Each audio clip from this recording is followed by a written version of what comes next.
ভাই এখন আমরা দেখছি গোল্ড মার্কেটে পরে আরে ভাই সেলিং একটা প্রেশার পাওয়া গেছে। এ দেখেন এখানে একটা হ্যামার ক্যান্ডেল দিয়েছে, ইনভেসিন হ্যামার।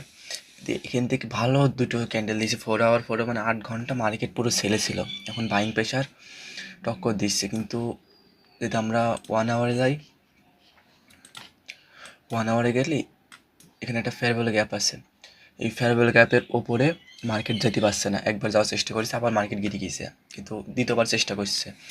তাই গোল্ডে এখন একটা সেল আসার কথা, তাই জন্য ট্রেড নিচ্ছে। এখানে লিকুইড সুইপ মুভ সব আছে, এখান থেকে লিকুইড একবার সুইপ হয়েও মার্কেট আপে যাচ্ছে, চিন্তাভাবনা করছে, মানে আপ ট্রেন্ডে, মার্কেট আপ ট্রেন্ডেও সেলারের জন্যই ট্রেড খুঁজছি। এখানে একটা ফেয়ার ভ্যালু গ্যাপ আছে 1 আওয়ারে, 5 মিনিট ট্রেড রান করেছি। এই যে আমার ট্রেড অলরেডি রান হয়ে গেছে। এই যে ফার্স্ট টিপি এই ফেয়ার ভ্যালু গ্যাপ, সেকেন্ড টিপি এখানে। আশা করা যায় মার্কেট গোল্ড এখন সেল আসার একটা সম্ভাবনা আছে, কারণ মার্কেট ধীরে ধীরে নিচের দিকে আসার চিন্তা ভাবনা করছে। মানে মার্কেট একটা, এই যে এখান থেকে যেমন ফট করে হালকা একটা ডাউন আসলো, মানে ফেয়ার ভ্যালু টাচ দিয়ে মার্কেট আসার সম্ভাবনা আছে।